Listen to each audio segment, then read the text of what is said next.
বোহাইসিতে আজকে সমুদ্র সাংঘাতিক উত্তাল। গতকালকের ভিডিওতে আমি আপনাদেরকে বলছিলাম আজকে আমাদের ওয়েদার খারাপ হওয়ার কথা, ওয়েদার ফোরকাস্ট অনুযায়ী যথারীতি তাই, এবং যতটুকু আমাদের ওয়ার্নিং ছিল তার থেকে আরও বেশি খারাপ। এখন 5 থেকে 6 মিটারের সোয়েল আসতেছে, ঢেউ আসতেছে এক একটা 5 থেকে 6 মিটার। আর এর মধ্যে প্রচণ্ড ঠান্ডা, একে তো বাতাস, এর মধ্যে 4 ডিগ্রি সেলসিয়াস তাপমাত্রা, আর এর মধ্যে আবার বৃষ্টি।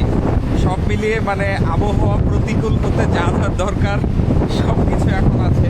আমাদের গন্তব্যে পৌঁছাতে এখনও প্রায় 250 নটিক্যাল মাইল। এর মধ্যে একেবারে শেষ সময়ে এসে এইরকম সাগর উত্তাল। বোহাই উপসাগর, এটা সাগরও না, এটা একটা উপসাগর। বোহাই উপসাগর যে এত উত্তাল হতে পারে এটা আমার ধারণা ছিল না, আমি এর আগে কখনো দেখিনি, এবারই প্রথম। বাংলাদেশে আজকে প্রথম রোজা। আপনাদের সবাইকে মাহে রমজানের অনেক অনেক শুভেচ্ছা। আমার এখানে আজকে দ্বিতীয় রোজা, আমার একটা রোজা হয়ে গেছে।